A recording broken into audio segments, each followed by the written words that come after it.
അസ്സലാമു അലൈക്കും വറഹ്മത്തുള്ളാഹി വബറകാതുഹു. ഇന്നത്തെ ചർച്ചാ വിഷയം ഈ സ്വർഗത്തിൻ്റെ താക്കോലാണ് ലാ ഇലാഹ ഇല്ലല്ലാഹ് എന്ന മഹത്വചനം.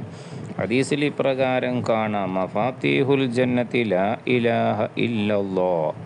സ്വർഗത്തിൻ്റെ താക്കോലുകൾ ലാ ഇലാഹ ഇല്ലല്ലാഹ് എന്ന ഷഹാദത്ത് വാക്യമാകുന്നു എന്ന്.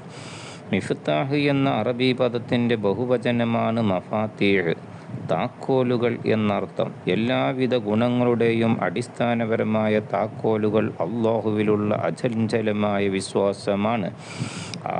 അതായിരിക്കാം ആ ബഹുവചനം കൊണ്ട് ഉദ്ദേശിക്കപ്പെടുന്നത്. അല്ലാഹു ഒഴികെ മറ്റൊരു ആരാധ്യനും തന്നെയില്ലെന്ന് വിശ്വാസ പ്രഖ്യാപനമാണ് ലാ ഇലാഹ ഇല്ലല്ലാഹ്.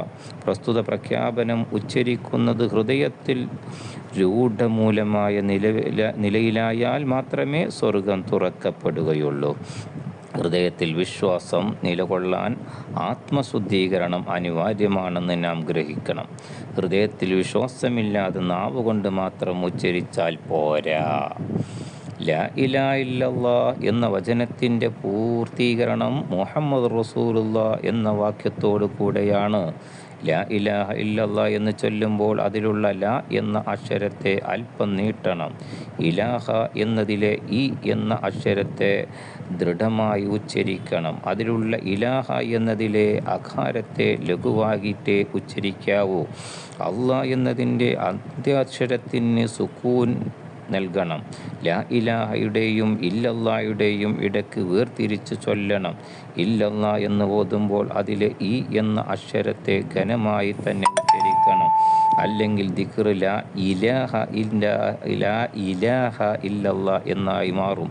അതെത്ര ആവർത്തിച്ച് ചൊല്ലിയാലും ഒരു പ്രതിഫലവും ലഭിക്കുകയില്ല. സ്വർഗത്തിൻ്റെ താക്കോൽ ലാ ഇലാഹ ഇല്ലല്ലാഹ് ആണെന്ന് പറഞ്ഞല്ലോ.